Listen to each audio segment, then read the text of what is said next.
Bitcoin making gains over the long weekend, breaking through 52,000 again, but it's giving some back in the last few hours. Joining us now is Michael Sonnenschein, Grayscale CEO. And Michael, you are at least of the opinion that the holy grail, the long-awaited Bitcoin ETF, it will happen, not a matter of when, not a matter of if, but when. And this comes even after Gary Gensler's comments that a futures ETF makes sense for him.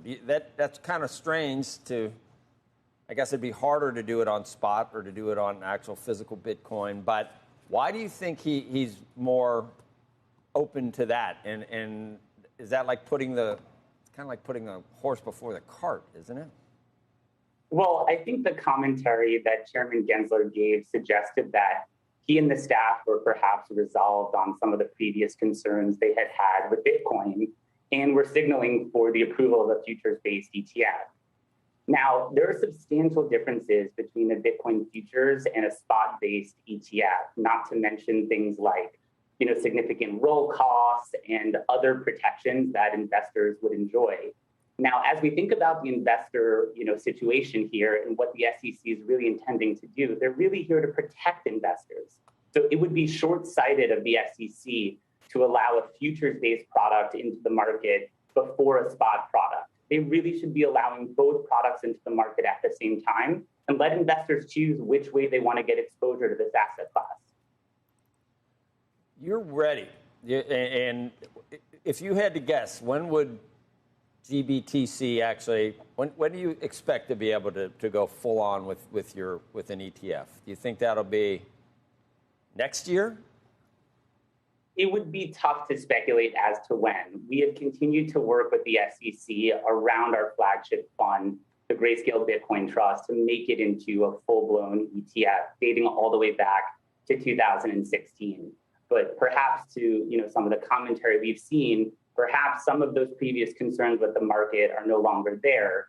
And again, we wouldn't want to see a futures-based product move forward that could potentially harm tens of billions of dollars of investor capital that's sitting in spot-based products like GBTC in the market today.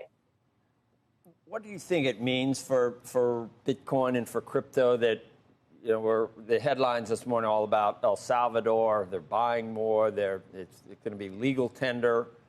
What does that indicate? What's next, do you think? Is it bullish? I guess it is. Well, I think from the view of the world that we have, we've long believed that Bitcoin could be the springboard to financial inclusion. And when you look at the emerging markets, countries like El Salvador, they're not only moving forward with declaring it as legal tender, but also supporting the initiative through rolling out ATMs and giving out free Bitcoin to citizens who participate in the program. And so we think this could just be really the tipping point before you see other countries in the emerging markets who may also consider Bitcoin as either legal tender or integrating it into their economies.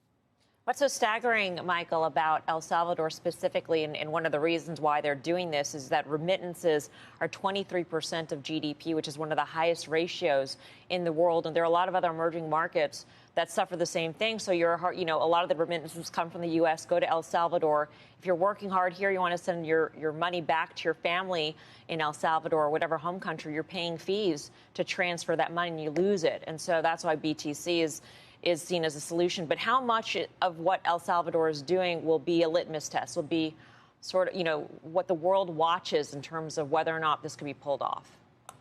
Well, I think it's certainly early days. I think today is the first day that it's legal tender.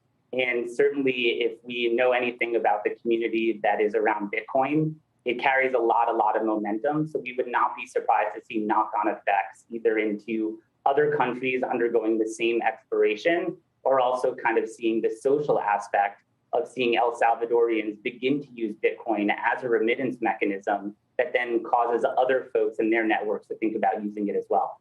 Hey, Michael, I got two quick questions for you. One is that you mentioned you've been working with the SEC, and you've been working with the SEC now for many years to try to get this flagship fund up officially as a widely available ETF.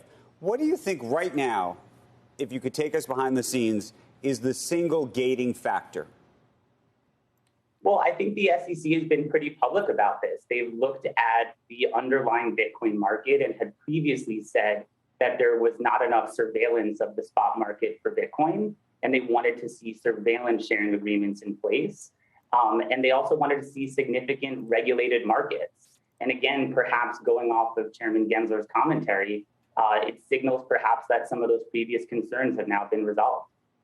And then the next question I have is, to the extent your ETF or other ETFs do get approved in time, if we believe we get there, what do you think that does to the value of Bitcoin? Meaning, is that a 10% bump? Is that a 20% bump? Is it a 5% bump? Is it baked into? By the way, maybe it's already baked in to the valuation, which is to say that any forward-looking person should say to themselves, I think, there's a likelihood at some point this is going to happen. There's some risk, obviously, that it doesn't. We don't know when, but there's no question that we think it would be bullish for Bitcoin overall. While there has been a lot of success, particularly in products like GBTC, there is still a fair amount of investor capital on the sidelines waiting for the protections and the familiarity of an ETF.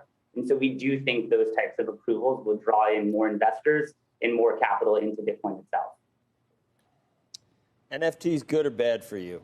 We haven't talked about that, Sorkin. You got putty penguins, rocks. Well, you know, Joe, last time I was on, we were talking about sushi swap, and now we're talking about NFTs. So I think what we're seeing here is continued use.